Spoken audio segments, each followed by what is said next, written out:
एक अमीर आदमी था। उसने समुद्र में अकेले घूमने के लिए एक नाव बनवाई। छुट्टी के दिन वो नाव लेकर समुद्र की सैर करने निकला। आधे समुद्र तक पहुंचा ही था कि अचानक एक जोरदार तूफान आया। उसकी नाव पूरी तरह से तहस नहस हो गई, लेकिन वो लाइफ जैकेट की मदद से समुद्र में कूद गया। जब तूफान शांत हुआ तब वो तैरता तैरता एक टापू पर पहुंचा, लेकिन वहां भी कोई नहीं था। टापू के चारों ओर समुद्र के अलावा कुछ भी नजर नहीं आ रहा था। उस आदमी ने सोचा कि जब मैंने पूरी जिंदगी में किसी का भी बुरा नहीं किया तो मेरे साथ ऐसा क्यों हुआ।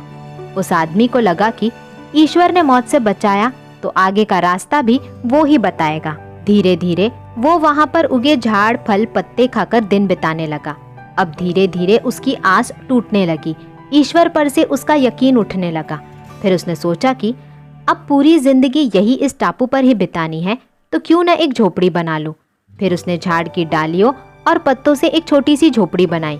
उसने मन ही मन कहा कि आज से झोपड़ी में सोने को मिलेगा, आज से बाहर नहीं सोना पड़ेगा।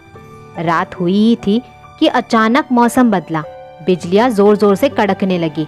तभी अचानक एक बिजली उस झोपड़ी पर आ गिरी और झोपड़ी धधकते हुए जलने लगी। ये देखकर वो आदमी टूट गया।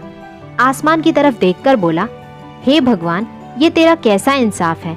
तूने मुझ पर अपनी रहम की नजर क्यों नहीं की। फिर वो आदमी हताश होकर सर पर हाथ रखकर रो रहा था कि अचानक एक नाव टापू के पास आई। नाव से उतरकर दो आदमी बाहर आए और बोले कि हम तुम्हें बचाने आए हैं।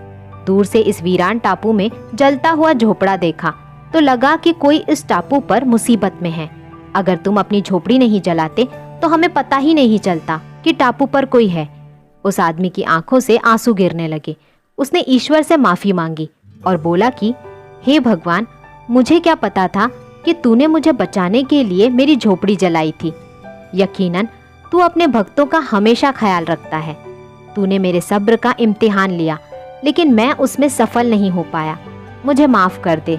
दोस्तों, वो ईश्वर अपने भक्तों से दूर नहीं है। उसे सब पता है कि अपने भक्तों को कब और कैसे देना है। उसकी रहमतों की बरसात तो हर पल हर घड़ी 24 घंटे हो रही है। बस कमी है तो हमारे विश्वास की। हमारा विश्वास ही है जो डगमगा जाता है। जब एक सांसारिक पिता ही अपने बच्चे को दुख तकलीफों में नहीं देख सकता है, तो फिर जिस पिता ने इस सृष्टि की रचना की है वो भला कैसे अपने बच्चों को बीच मझधार में छोड़ सकता है। दोस्तों, दिन चाहे सुख के हो या दुख के, प्रभु अपने भक्तों के साथ हमेशा रहते हैं।